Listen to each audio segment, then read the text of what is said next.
Manappad holy cross ദേവാലയത്തിൻ്റെ പ്രധാന അൾത്താരയുടെ മുമ്പിലാണ്. വളരെ ചരിത്രപരമായും വിശ്വാസപരമായും ഏറെ പ്രാധാന്യമുള്ള ഒരു അൾത്താരയും ദേവാലയവുമാണ് ഇത്. 1581 ഈ ദേവാലയം ഇവിടെ പണിയുന്നത്. ഈ ദേവാലയം ഇവിടെ പണിയുന്നതിന് മുമ്പുള്ള ഒരു ചരിത്രമുണ്ട്. ഒരു പോർച്ചുഗീസ് കപ്പൽ ഇവിടെ വന്ന് അപകടത്തിൽപ്പെടുകയും അതിൽ നിന്ന് രക്ഷപ്പെട്ട ക്യാപ്റ്റൻ, പോർച്ചുഗീസുകാരൻ, അദ്ദേഹം ആ കപ്പലിൻ്റെ കൊടിമരം ഊരി ഈ കുന്നിൻ്റെ പുറത്തൊരു കുരിശ് സ്ഥാപിച്ചു.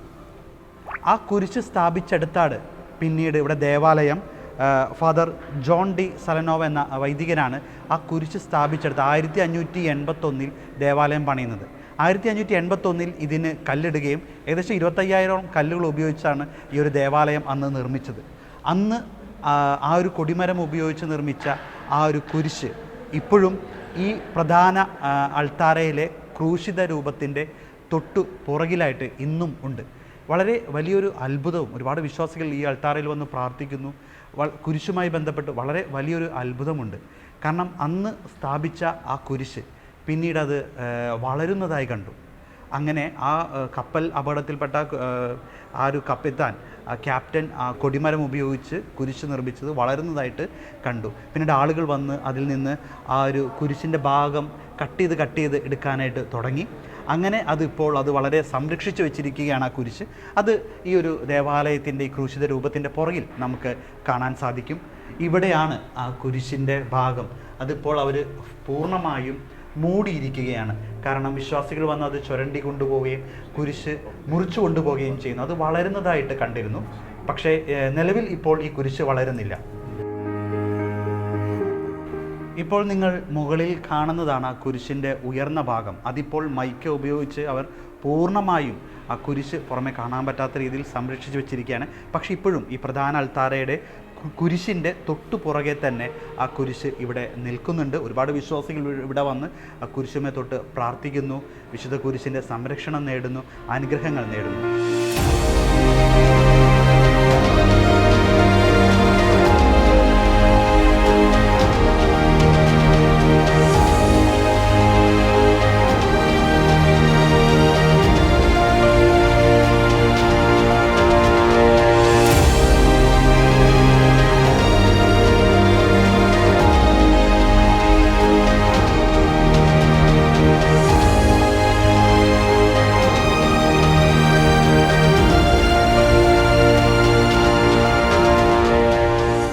மணப்பாடு மக்களை எடுத்துக்கொண்டோம் என்றால் அவர்கள் தங்களுடைய நல்ல காரியங்கள் ஏதாவது செய்ய வேண்டும் என்றால் உடனடியாக இந்த ஆலயத்தை வந்து சந்தித்து விட்டு தான் அவர்கள் எங்கும் செல்வார்கள்.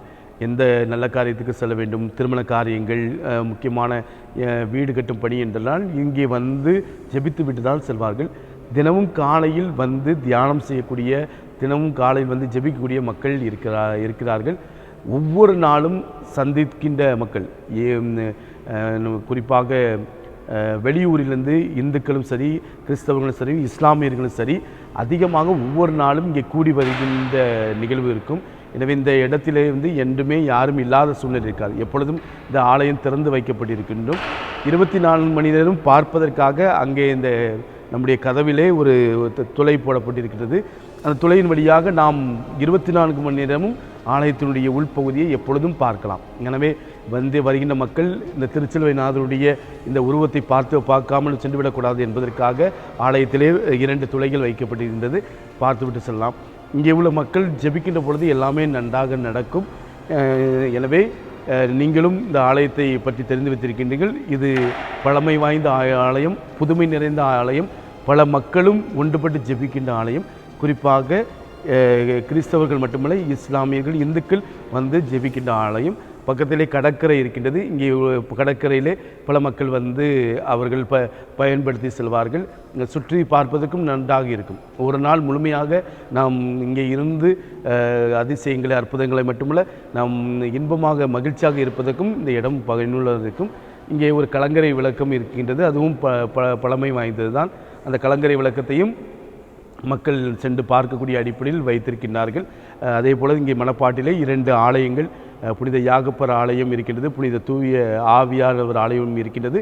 அதுவும் இங்கே பெரிய கோயிலாக, சின்ன கோயிலாக பார்க்கப்படுகின்றது. அங்கேயும் மக்கள் அதிக அளவு ஜெபிக்கின்றார்கள். ஒரு 2000 குடும்பங்கள் மேல் இங்கே வசித்து கொண்டிருக்கின்றார்கள். அவர்கள் எல்லாருமே கத்தோலிக்க கிறிஸ்தவ நம்பிக்கையில் வேரூன்றியவர்கள்.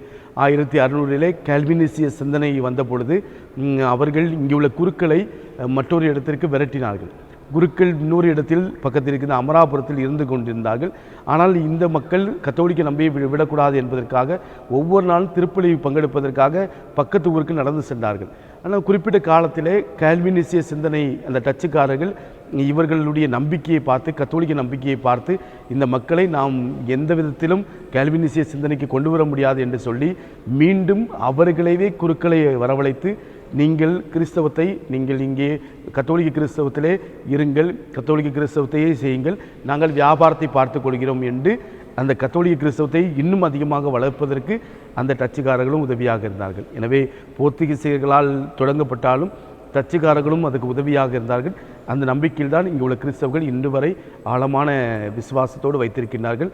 அந்த விசுவாசத்தை தாங்கள் மட்டுமல்ல மற்ற மக்களும், குறிப்பாக தமிழகத்தை சார்ந்த, வெளி மாநிலங்களை சார்ந்த, வெளிநாட்டுக்கு சார்ந்த மக்கள் இருக்கும் அடிப்படையில் இந்த இடங்கள் இருக்கின்றது. தங்குவதற்கு இங்கே அறைகள் இருக்கின்றன. நாம் வந்து செல்வதற்கு பல ஏற்பாடுகளை இங்கு உள்ள நபர்கள் செய்திருக்கின்றார்கள். இறைவனுடைய பெயரால், திருச்சிலுவை நாதனுடைய பெயரால் உங்களுக்கு ஆசீரும் வல்லமையும் அதிசயம் நடக்க வேண்டும் என்று உங்களை அன்போடு கேட்டுக்கொள்கின்றேன்.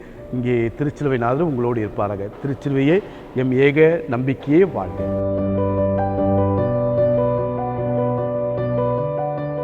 വിശുദ്ധ ഫ്രാൻസിസ് സേവറിൻ്റെ പാദസ്പർശനമേറ്റ ഈ മണ്ണ് അദ്ദേഹം 2 വർഷത്തോളം ഇവിടെ നിന്ന് വിശ്വാസികളെ പഠിപ്പിച്ചിരുന്നു.